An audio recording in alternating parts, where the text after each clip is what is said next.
विष्णु भगवान की कथा। एक नगर में एक सेठ व एक सेठानी रहते थे और सेठानी रोज विष्णु भगवान की पूजा करती थी। सेठ को उसका पूजा करना बिल्कुल अच्छा नहीं लगता था। इसी वजह से एक दिन सेठ ने सेठानी को घर से निकाल दिया। घर से निकलने पर वह जंगल की ओर गई तो देखा चार आदमी मिट्टी खोदने का काम कर रहे थे। उसने कहा कि मुझे नौकरी पर रख लो। उन्होंने उसे रख लिया, लेकिन मिट्टी खोदने से सेठानी के हाथों में छाले पड़ गए और उसके बाल भी उड़ गए। वह आदमी कहते हैं कि बहन, लगता है तुम किसी अच्छे घर की महिला हो। तुम्हें काम करने की आदत नहीं है। तुम एक काम रहने दो और हमारे घर का काम कर लिया करो। वह चारों आदमी उसे अपने साथ घर ले गए और वह 4 मुट्ठी अनाज लाते और सभी बांट कर खा लेते। एक दिन सेठानी ने कहा कि कल से 8 मुट्ठी अनाज लाना।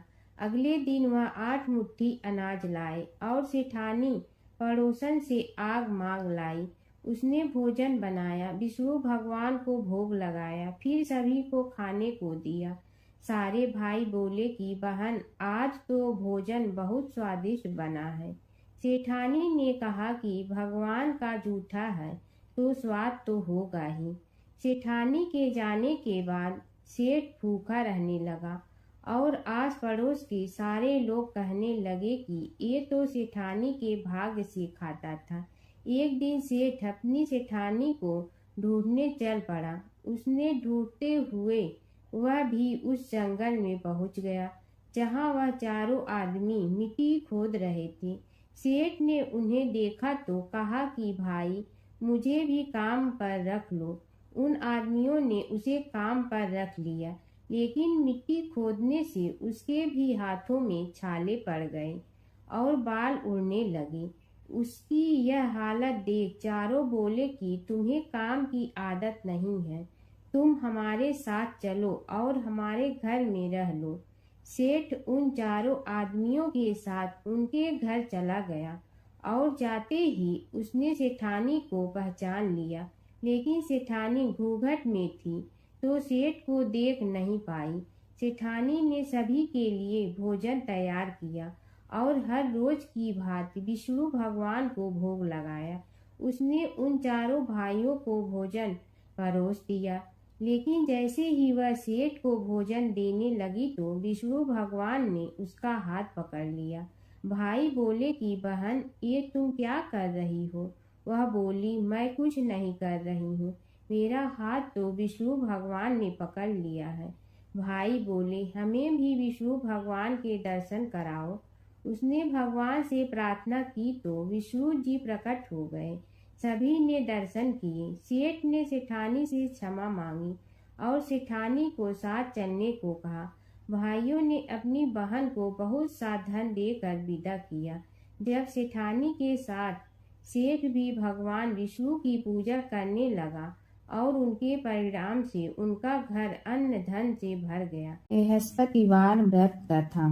भारतवर्ष में एक प्रतापी और दानी राजा राज करता था। वह नित्य गरीबों और ब्राह्मणों की सहायता करता था। यह बात उसकी रानी को अच्छी नहीं लगती थी। वह न ही गरीबों को दान देती, न ही भगवान का पूजन करती थी और राजा को भी दान देने से मना किया करती थी। एक दिन राजा शिकार खेलने वन को गए हुए थे तो रानी महल में अकेली थी। उसी समय बृहस्पति देव साधु वेश में राजा के महल में भिक्षा के लिए गए और भिक्षा मांगी। रानी ने भिक्षा देने से इनकार किया और कहा, हे साधु महाराज, मैं तो दान पुण्य से तंग आ गई हूँ। मेरा पति सारा धन लुटाता रहता है। मेरी इच्छा है कि हमारा धन नष्ट हो जाए, फिर न रहेगा बांस न बाजेगी बांसुरी। साधु ने कहा, देवी, तुम तो बड़ी विचित्र हो। धन संतान तो सभी चाहते हैं, पुत्र और लक्ष्मी तो पापी के घर भी होने चाहिए। यह तुम्हारे पास अधिक धन है तो भूखों को भोजन दो, प्यासों के लिए प्याऊ बनवाओ, मुसाफिरों के लिए धर्मशाले खुलवाओ जो निर्धन अपनी कुंवारी कन्याओं का विवाह नहीं कर सकते उनका विवाह करा दो। ऐसे और कई काम हैं जिनके करने से तुम्हारा यश लोक परलोक में फैलेगा। परंतु रानी पर उपदेश का कोई प्रभाव न पड़ा। वह बोली, महाराज आप मुझे कुछ न समझाइए। मैं ऐसा धन नहीं चाहती जो हर जगह बांटते फिरूं। साधु ने उत्तर दिया, यह तुम्हारी ऐसी इच्छा है तो तथास्तु। तुम ऐसा करना कि बृहस्पतिवार को घर लीप कर पीली मिट्टी से अपना सिर धोकर स्नान करना, भट्ठी चढ़ाकर कपड़े धोना। ऐसे करने से आपका सारा धन नष्ट हो जाएगा। इतना कहकर वह साधु महाराज वहां से अंतर ध्यान हो गए। साधु के अनुसार कई बातों को पूरा करते हुए रानी को केवल 3 बृहस्पतिवार ही बीते थे कि उसकी समस्त धन संपत्ति नष्ट हो गई। भोजन के लिए राजा का परिवार तरसने लगा। तब एक दिन राजा ने रानी से बोला कि हे रानी, तुम यहीं रहो, मैं दूसरे देश को जाता हूँ, क्योंकि यहाँ पर सभी लोग मुझे जानते हैं, इसलिए मैं कोई छोटा कार्य नहीं कर सकता। ऐसा कहकर राजा परदेश चला गया। वहाँ वह जंगल से लकड़ी काट कर लाता और शहर में बेचता। इस तरह वह अपना जीवन व्यतीत करने लगा। इधर राजा के परदेश जाते ही रानी और दासी दुखी रहने लगी। एक बार जब रानी और दासी को 7 दिन तक बिना भोजन के रहना पड़ा तो रानी ने अपनी दासी से कहा, हे दासी, पास ही के नगर में मेरी बहन रहती है, वह बड़ी धनवान है, तू उसके पास जा और कुछ ले आ ताकि थोड़ी बहुत गुजर बसर हो जाए। दासी रानी की बहन के पास गई। उस दिन गुरुवार था और रानी की बहन उस समय बृहस्पतिवार व्रत की कथा सुन रही थी। दासी ने रानी की बहन को अपनी रानी का संदेश दिया, लेकिन रानी की बड़ी बहन ने कोई उत्तर नहीं दिया। जब दासी को रानी की बहन से कोई उत्तर नहीं मिला तो वह बहुत दुखी हुई और उसे क्रोध भी आया। दासी ने वापस आकर रानी को सारी बात बता दी। सुनकर रानी ने अपने भाग्य को कोसा। उधर रानी की बहन ने सोचा कि मेरी बहन की दासी आई थी, परंतु मैं उससे नहीं बोली, इससे वह बहुत दुखी हुई होगी। कथा सुनकर और पूजन समाप्त करके वह अपनी बहन के घर आई और कहने लगी, हे बहन, मैं बृहस्पतिवार का व्रत कर रही थी, तुम्हारी दासी मेरे घर आई थी, परंतु जब तक कथा होती है तब तक न तो उठते हैं और न ही बोलते हैं, इसलिए मैं नहीं बोली। कहो दासी क्यों गई थी? रानी बोली, बहन तुमसे क्या छिपाऊं, हमारे घर में खाने तक को अनाज नहीं था। ऐसा कहते कहते रानी की आंखें भर आई। उसने दासी समेत पिछले 7 दिनों से भूखे रहने तक की बात अपने बहन को विस्तार पूर्वक सुना दी। रानी की बहन बोली, देखो बहन, भगवान बृहस्पति देव सबकी मनोकामना को पूर्ण करते हैं। देखो, शायद तुम्हारे घर में अनाज रखा हो।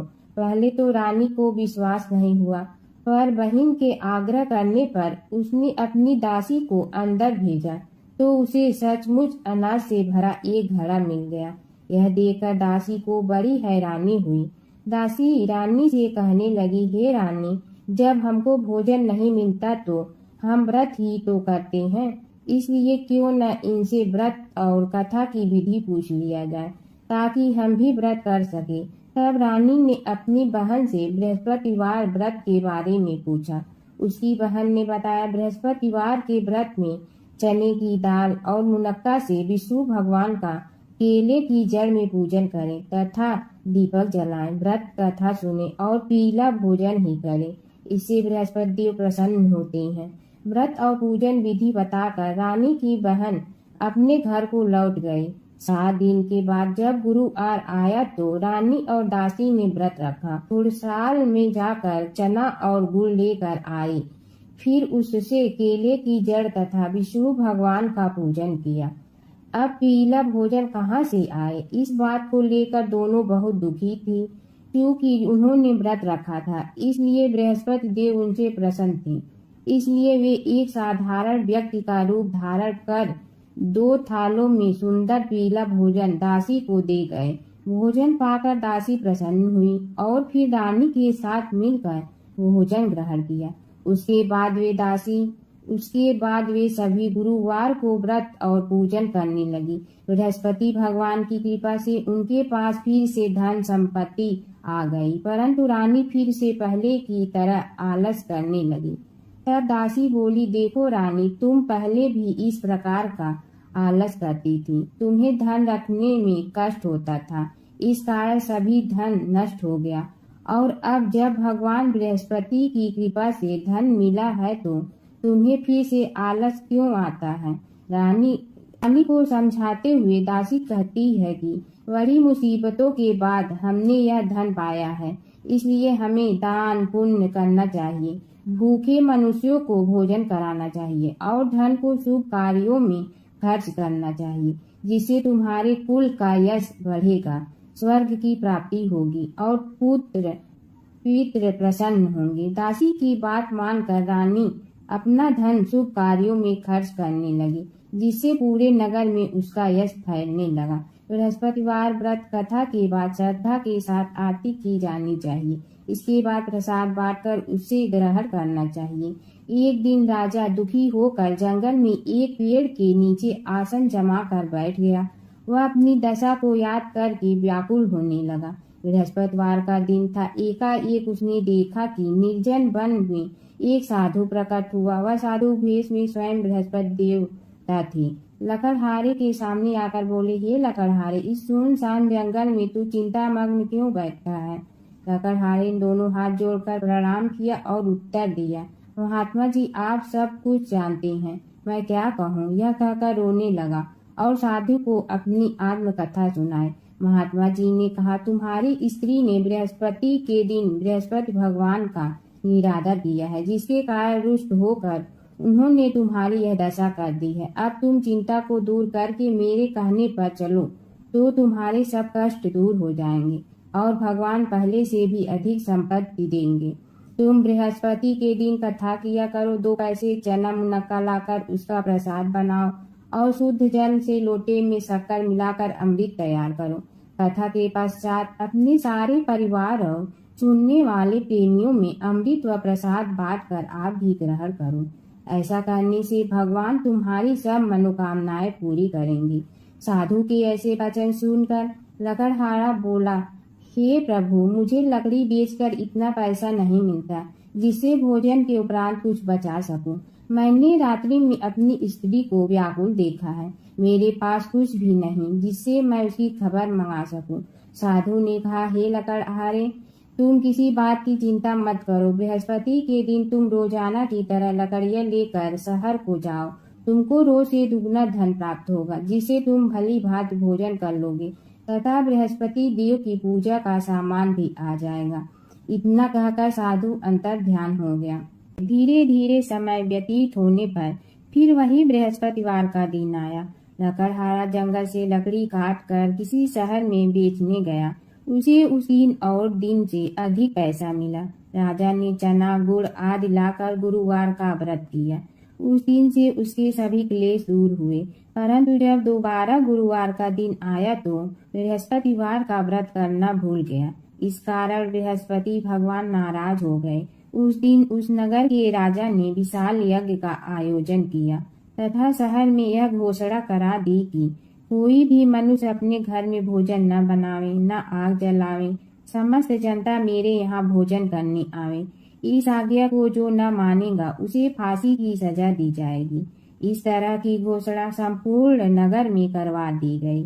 राजा की आज्ञा अनुसार शहर के सभी लोग भोजन करने गए, लेकिन लकड़हारा कुछ देर से पहुंचा, इसलिए राजा उसको अपने साथ घर लिवा ले गए और ले जाकर भोजन करा रहे थे तो रानी की दृष्टि उस खुटी पर पड़ी जिस पर उसका हार लटका हुआ था।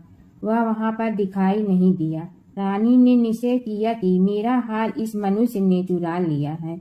उसी समय सिपाहियों को बुलाकर उसको कारागार में डलवा दिया। जब लकड़हारा कारागार में पड़ गया तो बहुत दुखी होकर विचार करने लगा कि न जाने कौन से पूर्व जन्म के कर्म से मुझे यह दुख प्राप्त हुआ है, और उसी साधु को याद करने लगा। जो कि जंगल में मिला था। उसी समय तत्काल बृहस्पति देव साधु के रूप में प्रकट हुए और उसी दशा को देखकर कहने लगे, अरे मूर्ख, तूने बृहस्पति देव की कथा नहीं करी, इस कारण तुझे दुख प्राप्त हुआ है। अब चिंता मत कर, बृहस्पतिवार के दिन कारागार के दरवाजे पर 4 पैसे पड़े मिलेंगे, उनसे तू बृहस्पति देव की पूजा करना, तेरे सभी कष्ट दूर हो जाएंगे। बृहस्पति के दिन उसे 4 पैसे मिले। लकड़हारे ने कथा कही। उसी रात्रि को बृहस्पति देव ने उस नगर के राजा को स्वप्न में कहा, हे राजा, तुमने जिस आदमी को कारागार में बंद कर दिया है वह निर्दोष है, वह राजा है, उसे छोड़ देना। रानी की हार उसी खुटी पर लटका है। अगर तू ऐसा नहीं करेगा तो मैं तेरे राज्य को नष्ट कर दूंगा। इस तरह रात्रि के स्वप्न को देखकर राजा प्रातः काल उठा और खुटी पर हार देखकर लकड़हारे को बुलाकर क्षमा मांगी तथा लकड़हारे को योग सुंदर वस्त्र आभूषण देकर विदा कर दिया। बृहस्पति देव की आज्ञा अनुसार लकड़हारा अपने नगर को चल दिया। राजा जब अपने नगर के निकट पहुंचा तो उसे बड़ा आश्चर्य हुआ। नगर में पहले से अधिक बाग, तालाब, कुएं तथा बहुत सी धर्मशाला, मंदिर आदि बन गई है। राजा ने पूछा, यह किसका बाग और धर्मशाला है? तब नगर के सब लोग कहने लगे, यह सब रानी और वादी की है। तो राजा को आश्चर्य हुआ और गुस्सा भी आया। जब रानी ने यह खबर सुनी कि राजा आ रहे हैं तो उन्होंने वादी से कहा कि हे दासी, देख राजा हमको कितनी बुरी हालत में छोड़ गए थे। हमारी ऐसी हालत देखकर वह लौट न जाए, इसलिए तू दरवाजे पर खड़ी हो जा। आज्ञा अनुसार दासी दरवाजे पर खड़ी हो गई। राजा आए तो उन्हें अपने साथ लिवा लाई। तब राजा ने क्रोध करके अपनी रानी से पूछा कि यह धन तुम्हें कैसे प्राप्त हुआ है? तब उन्होंने कहा, हमें यह सब धन बृहस्पति देव के इस व्रत के प्रभाव से प्राप्त हुआ है। राजा ने निश्चय किया कि 7 रोज बाद तो सभी बृहस्पति देव का पूजन करते हैं, परंतु मैं प्रतिदिन दिन में 3 बार कहानी तथा रोज व्रत किया करूंगा। अब हर समय राजा के दुपट्टे में चने की दाल बंधी रहती तथा दिन में 3 बार कहानी कहता। एक रोज राजा ने विचार किया कि चलो अपने बहन के यहाँ हो आवे। इस तरह निश्चय कर राजा घोड़े पर सवार हो अपने बहन के यहाँ को चलने लगा। मार्ग में उसने देखा कि कुछ आदमी एक मोटे को लिए जा रहे हैं। उन्हें रोक कर राजा कहने लगा, अरे भैया, मेरी बृहस्पतिवार की कथा सुन लो। वे बोले, लो, हमारा तो आदमी मर गया है, इसको अपनी कथा की पड़ी है। परंतु कुछ आदमी बोले, अच्छा कहो, हम तुम्हारी कथा भी सुनेंगे। राजा ने दाल निकाली और जब कथा आधी हुई थी कि मुर्दा हिलने लग गया और जब कथा समाप्त हो गई तो राम राम करके मनुष्य उठकर खड़ा हो गया। आगे मार्ग में उसे एक किसान खेत में हल चलाता मिला। राजा ने उसे देखा और उसे बोला, अरे भैया, तू मेरी बृहस्पतिवार की कथा सुन लो। किसान बोला, जब तक मैं तेरी कथा सुनूंगा तब तक 4 हरैया खेत जोत लूंगा। जा अपनी कथा किसी और को सुनाना। इस तरह राजा आगे चलने लगा। राजा के हटते ही बैल पछाड़ खाकर गिर गया तथा किसान के पेट में बड़ी जोर का दर्द होने लगा। उस समय उसकी माँ रोटी लेकर आई। उसने जब यह देखा तो अपने पुत्र से सब हाल पूछा और बेटे ने सभी हाल कह दिया। तो बुढ़िया दौड़ी दौड़ी उस घुड़सवार के पास गई और उसे बोली कि मैं तेरी कथा सुनूंगी, तू अपनी कथा मेरे खेत पर चलकर ही कहना। राजा ने बुढ़िया के खेत पर जाकर कथा कही, जिसके सुनते ही वह बैल उठ खड़े हुए तथा किसान के पेट का दर्द भी बंद हो गया। राजा अपनी बहन के घर पहुंचा। बहन ने भाई की खूब मेहमानी की। दूसरे रोज प्रातःकाल राजा जगा तो वह देखने लगा कि सब लोग भोजन कर रहे हैं। राजा ने अपनी बहन से कहा, ऐसा कोई मनुष्य है जिसने भोजन नहीं किया हो? मेरी बृहस्पतिवार की कथा सुन ले। बहन बोली, हे भैया, यह देश ऐसा ही है कि पहले यहाँ लोग भोजन करते हैं, बाद में अन्य काम करते हैं। अगर कोई पड़ोस में हो तो देखाऊं। वह ऐसा कहकर देखने चली गई, परंतु उसे कोई ऐसा व्यक्ति नहीं मिला जिसने भोजन न किया हो। अतः वह एक कुम्हार के घर गई। उसका लड़का बीमार था। उसे मालूम हुआ कि उनके यहाँ 3 रोज से किसी ने भोजन नहीं किया है। रानी ने अपने भाई की कथा सुनने के लिए कुम्हार से कहा। वह तैयार हो गया। राजा ने जाकर बृहस्पतिवार की कथा कही, जिसको सुनकर उसका लड़का ठीक हो गया। अब तो राजा की प्रशंसा होने लगी। एक रोज राजा ने अपनी बहन से कहा कि हे बहन, हम अपने घर को जाएंगे, तुम भी तैयार हो जाओ। राजा की बहन ने अपनी सास से कहा। सास ने कहा, हाँ चली जा, परंतु अपने लड़के को मत ले जाना, क्योंकि तेरे भाई के कोई औलाद नहीं है। बहन ने अपने भैया से कहा, हे भैया, मैं तो चलूंगी, पर कोई बालक नहीं जाएगा। राजा बोला, जब कोई बालक नहीं चलेगा तब तुम ही क्या करोगी। बड़े दुखी मन से राजा अपने नगर को लौट आया। राजा ने अपनी रानी से कहा, हम निर्वंशी हैं, हमारा मुंह देखने का धर्म नहीं है और कुछ भोजन आज नहीं किया। रानी बोली, हे प्रभु, बृहस्पति देव ने हमें सब कुछ दिया है, वह हमें औलाद अवश्य देंगे। उसी रात को बृहस्पति देव ने राजा के स्वप्न में कहा, हे राजा, उठ, सभी सोच त्याग दे, तेरी रानी गर्भ से है। राजा की यह बात सुनकर बड़ी खुशी हुई। 9वें महीने में उसके गर्भ से एक सुंदर पुत्र पैदा हुआ। तब राजा बोला, हे रानी, स्त्री बिना भोजन के रह सकती है, परंतु बिना कहे नहीं रह सकती। जब मेरी बहन आवे तुम उससे कुछ कहना मत। रानी ने सुनकर हाँ कर दिया। जब राजा की बहन ने यह शुभ समाचार सुना तो वह बहुत खुश हुई तथा बधाई लेकर अपने भाई के यहाँ आई। तभी रानी ने कहा, घोड़ा चढ़कर तो नहीं आई, गधा चढ़ी आई। राजा की बहन बोली, भाभी, मैं इस प्रकार न कहती तो तुम्हें औलाद कैसे मिलती। बृहस्पति देव ऐसे ही हैं, जैसे जिसके मन में कामनाएं होती हैं सभी को वो पूर्ण करते हैं। जो सद्भावना पूर्वक बृहस्पतिवार का व्रत करता है एवं कथा पढ़ता है अथवा सुनता है, दूसरों को सुनाता है, बृहस्पति देव उसी सभी मनोकामनाएं पूर्ण करते हैं। भगवान बृहस्पति देव उसकी सदैव रक्षा करते हैं। संसार में जो मनुष्य सद्भावना से भगवान जी का पूजन व्रत सच्चे हृदय से करते हैं तो उनकी सभी मनोकामनाएं पूर्ण करते हैं। जैसी सच्ची भावना से रानी और राजा ने उनकी कथा का गुणगान किया तो उनकी सभी इच्छाएं बृहस्पति देव जी ने पूर्ण की थी। इसलिए पूर्ण कथा सुनने के बाद प्रसाद लेकर जाना चाहिए। हृदय से उसका मनन करते हुए जयकारा बोलना चाहिए। बोलो बृहस्पति भगवान की जय, विष्णु भगवान की जय। प्राचीन काल की बात है। एक नगर में धर्मपाल नाम का एक निर्धन किंतु अत्यंत धर्मनिष्ठ व्यक्ति रहता था। वह न तो अधिक पूजा पाठ जानता था और न ही उसके पास धन था, परंतु उसके हृदय में भगवान विष्णु के प्रति अपार श्रद्धा थी। प्रतिदिन प्रातः स्नान कर भगवान विष्णु का स्मरण करता और तुलसी दल अर्पित करता। तब भी वह हरि नाम का जाप करता रहता। एक दिन किसी कारणवश वह पूजा न कर सका। मन में ग्लानि हुई और रात को उसने भगवान विष्णु से क्षमा याचना की। उसी रात उसे स्वप्न में विष्णु ने दर्शन दिए और कहा, हे भक्त, जो भी व्यक्ति श्रद्धा से मेरा स्मरण करता है मैं उसके सभी पाप हर लेता हूँ। भक्ति में विधि नहीं, भाव प्रधान होता है। कुछ समय बाद धर्मपाल के जीवन की सभी कठिनाइयाँ दूर हो गई।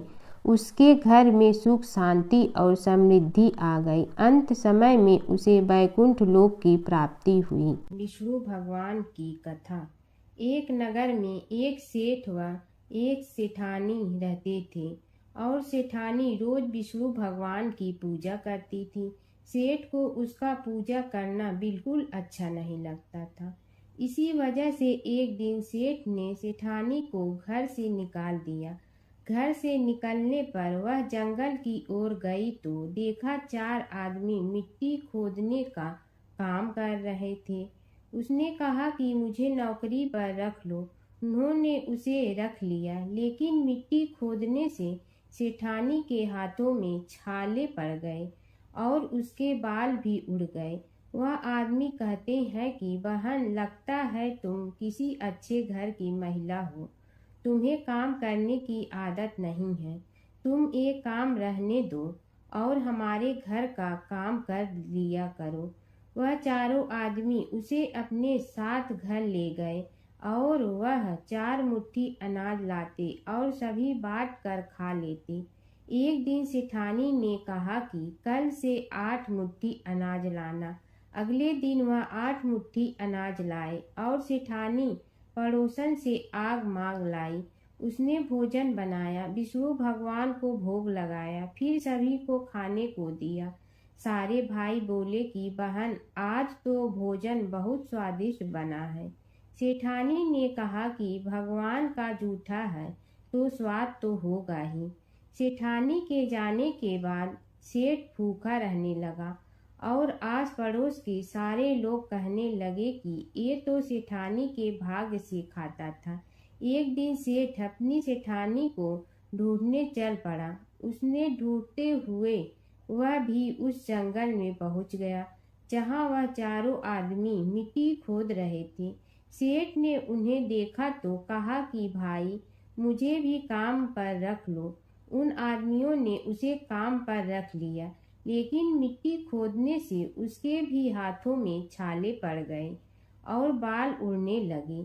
उसकी यह हालत देख चारों बोले कि तुम्हें काम की आदत नहीं है, तुम हमारे साथ चलो और हमारे घर में रह लो। सेठ उन चारों आदमियों के साथ उनके घर चला गया और जाते ही उसने सेठानी को पहचान लिया, लेकिन सेठानी घूंघट में थी तो सेठ को देख नहीं पाई। सेठानी ने सभी के लिए भोजन तैयार किया और हर रोज की भांति विष्णु भगवान को भोग लगाया। उसने उन चारों भाइयों को भोजन परोस दिया, लेकिन जैसे ही वह सेठ को भोजन देने लगी तो विष्णु भगवान ने उसका हाथ पकड़ लिया। भाई बोले कि बहन, ये तुम क्या कर रही हो? वह बोली, मैं कुछ नहीं कर रही हूँ, मेरा हाथ तो विष्णु भगवान ने पकड़ लिया है। भाई बोले, हमें भी विष्णु भगवान के दर्शन कराओ। उसने भगवान से प्रार्थना की तो विष्णु जी प्रकट हो गए। सभी ने दर्शन किए। सेठ ने सेठानी से क्षमा मांगी और सेठानी को साथ चलने को कहा। भाइयों ने अपनी बहन को बहुत सा धन देकर विदा किया। जब सेठानी के साथ सेठ भी भगवान विष्णु की पूजा करने लगा और उनके परिणाम से उनका घर अन्न धन से भर गया। ओम जय जगदीश हरे, स्वामी जय जगदीश हरे। भक्त जनों के संकट क्षण में दूर करे। ओम जय जगदीश हरे। जो ध्यावे फल पावे, दुख बिन से मन का। सुख संपत्ति घर आवे, कष्ट मिटे तन का। ओम जय जगदीश हरे। मात पिता तुम मेरे, शरण कहूँ किसकी। तुम विनय और न दूजा, आस करूँ जिसकी। ओम जय जगदीश हरे। तुम पूर्ण परमात्मा, तुम अंतर्यामी। पार ब्रह्म परमेश्वर, तुम सबके स्वामी। ओम जय जगदीश हरे। तुम बिंदा के सागर, तुम पालन करता। मैं मूर्ख कल काम, कृपा करो भरता। ओम जय जगदीश हरे। तुम हो एक अगोचर, सबके प्राणपति। किस विधि मिलूं दया में, तुमको मैं कुमति। ओम जय जगदीश हरे। दीन बंधु दुख हरता, तुम रक्षक मेरे। अपने हाथ उठाओ, द्वार पड़ा तेरे। ओम जय जगदीश हरे। विषय विकार मिटा, पाप हरो देवा। श्रद्धा भक्ति बढ़ाओ, संतन की सेवा। ओम जय जगदीश हरे। तन मन धन सब तेरा, स्वामी सब कुछ है तेरा। तेरा तुझको अर्पण क्या लागे मेरा। ओम जय जगदीश हरे, जय जगदीश हरे। स्वामी जय जगदीश हरे, भक्त जनों के संकट क्षण में दूर करे। ओम जय जगदीश हरे, स्वामी जय जगदीश हरे।